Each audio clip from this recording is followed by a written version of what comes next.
Je m'appelle Catherine Charron, je suis coordonnatrice en architecture et patrimoine au Conseil des métiers d'art du Québec. Je m'appelle Abad Jérémy, je suis charpentier et formateur. Aujourd'hui, on est dans l'atelier de Jérémy Abad Charpenterie traditionnelle pour venir voir les étudiants qui travaillent dans l'AEC en métiers d'art du patrimoine bâti.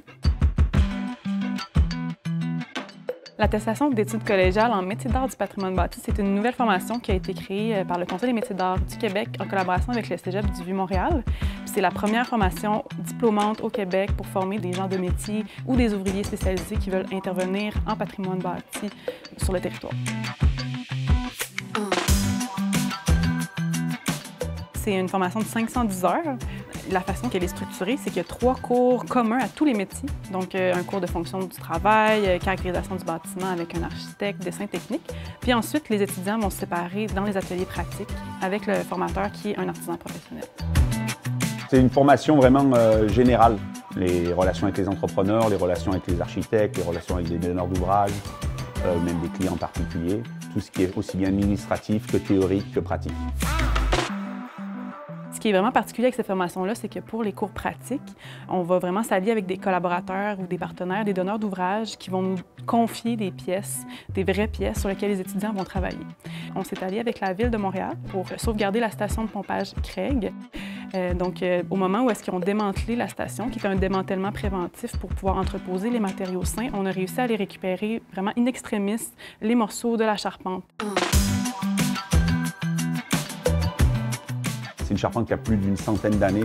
Tous les morceaux qu'on a pu garder, on les a greffés. Donc on a gardé le morceau le plus noble, la partie la plus intéressante, la plus saine, et on regreffe avec un morceau neuf. Donc on a utilisé des techniques et des assemblages, des encures, on va dire, qui ont passé le temps, là, comme le trait de Jupiter ou certaines autres greffes. Ils vont vraiment utiliser les mêmes techniques qu'à l'époque. On ne veut pas les reproduire de manière mécanique. On veut vraiment les faire manuellement, comme c'était fait à l'époque, parce que c'est des savoir-faire qu'il faut conserver. Donc même dans le travail, on essaye de retravailler avec des outils pour laisser des traces qui vont permettre que peut-être dans 200 ans, pour une raison quelconque, on aura transmis les 300 ans d'histoire de ce produit-là. L'attestation d'études collégiales en métiers d'art du patrimoine bâti, on va développer 8 spécialisations. La taille de pierre, l'ébénisterie-menuiserie, la ferblanterie traditionnelle, la charpenterie traditionnelle. Ensuite, on va avoir les arts décoratifs, le plâtre, la forge et ferronnerie d'art et le vitrail. Ça répond à un besoin d'avoir une main-d'œuvre qualifiée pour intervenir sur nos chantiers patrimoniaux au Québec. Il y a peu d'écoles pour enseigner la forge, par exemple, ou la charpenterie traditionnelle. C'est quand même catastrophique au Québec. Donc, c'était nécessaire qu'on développe cette formation-là et on est vraiment fiers parce que ça prend une équipe pour travailler en patrimoine, puis nos artisans, on veut qu'ils puissent bien s'insérer dans cet écosystème-là, évidemment. Plus il va y avoir du monde, plus on va remonter un peu le niveau.